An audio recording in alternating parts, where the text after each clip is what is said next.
నిజంగా చెప్పాలంటే బ్రో, నేను ఎన్ని జాబ్స్కి అప్లై చేశానో నాకు కూడా తెలియదు.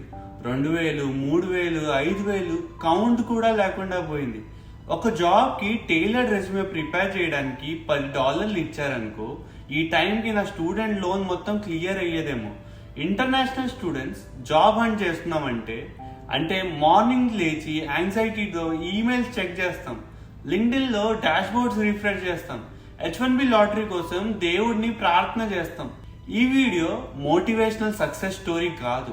నువ్వు ఇప్పుడు స్క్రోల్ చేస్తున్నావేమో, ఎప్పుడు ఈ వీడియోకి రాలేదేమో, నా పేరు కూడా తెలియకపోవచ్చు, కానీ పర్లేదు. నేను కూడా నీలాగే ఒక ఇంటర్నేషనల్ స్టూడెంట్ని. టైర్డ్గా ఉన్నా, ఆల్మోస్ట్ దేర్ అని చెప్పి చాలాసార్లు రిజెక్ట్ అయ్యే ఇది ఫీలింగ్. రిక్రూటర్ స్మైల్ చేశాడు, కొన్ని రోజుల తర్వాత గోస్ట్ చేశాడు. యు ఆర్ ఇంప్రెసివ్ బట్ అని వినడానికి అలవాటు అయిపోయాను ఆల్రెడీ. ఈ వీడియో ఫైనల్ రౌండ్ వరకు వెళ్ళి లాస్ట్లో నో అని విన్న వాళ్ళకి, వీక్స్ ప్రిపరేషన్ చేసి ఇంటర్వ్యూస్ క్రాక్ చేసి లాస్ట్లో సైలెన్స్ వచ్చిన వాళ్ళకి ఈ పెయిన్ గురించి మాట్లాడాలి. లింక్డ్ఇన్లో పోస్ట్ చెయ్యం కదా ఈ పెయిన్ని, కానీ ఇలాంటి మూమెంట్స్ని మనం మాట్లాడకపోతే మనలోనే మనం మునిగిపోతాం బ్రో. ప్రతి హోప్ఫుల్ స్టోరీ లాగా మొదలైంది బ్రో. ఒక రిక్రూటర్ నాకు రీచ్ అవుట్ అయ్యారు. సింపుల్ క్వశ్చన్స్ అడిగారు. Tell me about yourself, why this role, visa sponsorship కావాలా? Yes, I will need visa sponsorship అని చెప్తే రిజెక్ట్ చేస్తారని భయంతో చెప్పాను. కానీ ఆ రిక్రూటర్ నవ్వి స్మైల్ చేసి it's not a problem for us అని చెప్పారు. రిమోట్ రోల్ అని కూడా చెప్పారు. ఓపీటీలో రిమోట్ రోల్ అంటే బ్రో డ్రీమ్లా ఉంటుంది. స్టేబుల్గా ఒక జాబ్ చేసుకోవాలని ఎదురు చూస్తున్న మనకి ఒక రేర్ ఛాన్స్. రౌండ్ 2లో హైరింగ్ మేనేజర్తో మాట్లాడాను. టీమ్ ఫిట్, కల్చర్, నా ప్రాజెక్ట్స్ గురించి డెప్త్లో డిస్కస్ చేశాం. Round 3 technical systems design, logic flow, architecture గురించి క్వశ్చన్స్ అడిగారు. కాన్ఫిడెంట్గా ఫీల్ అయ్యాను, కానీ పర్ఫెక్ట్ కాకపోయినా సరే నేను రెడీగా ఉన్నానని తెలిసింది. తర్వాత వచ్చింది లూప్ రౌండ్. 3 ఇంటర్వ్యూలు back to back, same day, 5 నిమిషాలు బ్రేక్ లేకుండా. సీనియర్ డైరెక్టర్తో ఫస్ట్ రౌండ్. రెజ్యూమే గురించి డెప్త్లో డిస్కస్ చేశాం. ఎందుకు చేశాను, ఎలా చేశాను అని అడిగారు. ఇంటర్వ్యూ లాగా కాదు, కన్వర్జేషన్ లాగా నడిచింది bro. Second interview fully technical. SQL, data modelling, optimisation. Sweat వచ్చింది కానీ ఫ్లోలో వర్క్ చేసినట్టు అనిపించింది. Third round behavioural plus case study. Stakeholder conflict ఎలా హ్యాండిల్ చేస్తావు, మోడల్ ప్రొడక్షన్లో ఫెయిల్ అయితే ఏం చేస్తావు. నేను టెక్స్ట్ బుక్స్ ఆన్సర్స్ ఇవ్వలేదు, నిజంగా నేను ఎలా హ్యాండిల్ చేశానో అది చెప్పాను. లాస్ట్లో ఇంటర్వ్యూ అయిపోయాక స్మైల్ చేశాను. ఈసారి గెలుస్తా అని నేను నమ్మాను. Soon get back to you అని చెప్పారు.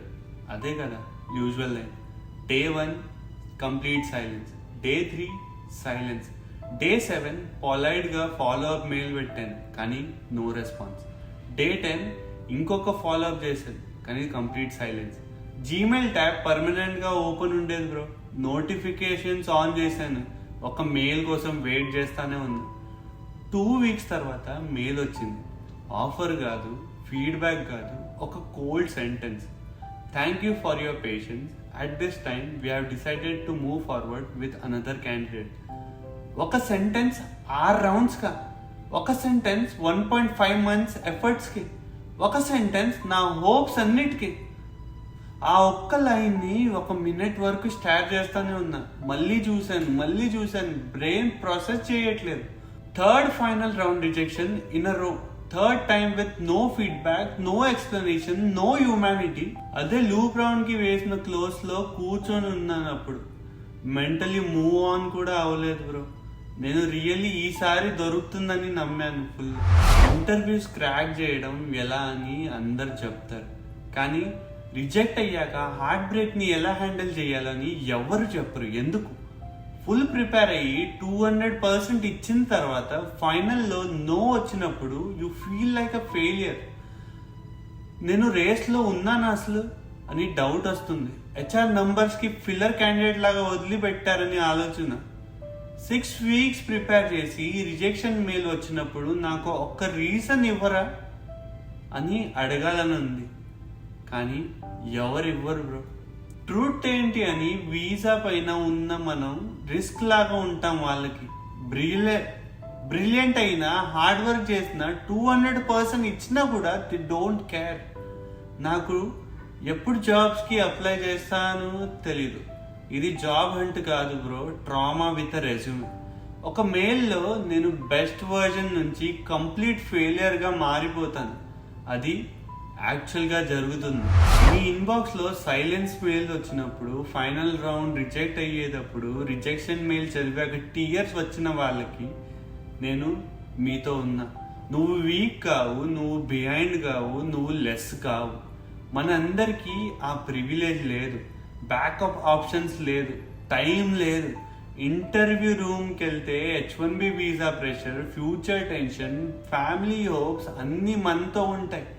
మనం విన్ చేయడమే అంతే ఒక స్ట్రేంజర్ ఎస్ అని చెప్పడం మీద డిపెండ్ అయ్యి ఉంటుంది. కానీ రిజెక్ట్ అయ్యావంటే నీకు వాల్యూ లేదని కాదు, వర్కౌట్ కాలేదు అని, నువ్వు ఫెయిల్ అయ్యావని కాదు.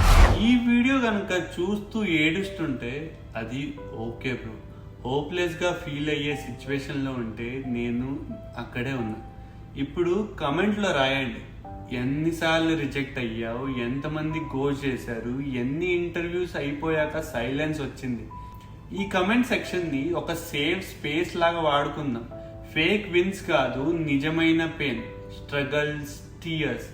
ఈ వీడియో లైక్ చేసి ఈ వీడియోని స్ట్రగ్లింగ్ ఉన్న ఫ్రెండ్కి పంపు. సబ్స్క్రైబ్ చెయ్యి. ఇంకా ఫేక్ పాజిటివిటీ వీడియోస్ కావాలంటే వేరే ఛానల్ వెతుక్కో. మన పెయిన్ని అర్థం చేసుకునే ఈ చందు స్పీక్స్ కావాలనిపించిన వాళ్ళకి ఈ ఛానల్. ఈ రిజెక్షన్ మన స్టోరీకి ఎండ్ కాదురా, నా స్టోరీకి కూడా కాదు. Let's keep fighting together.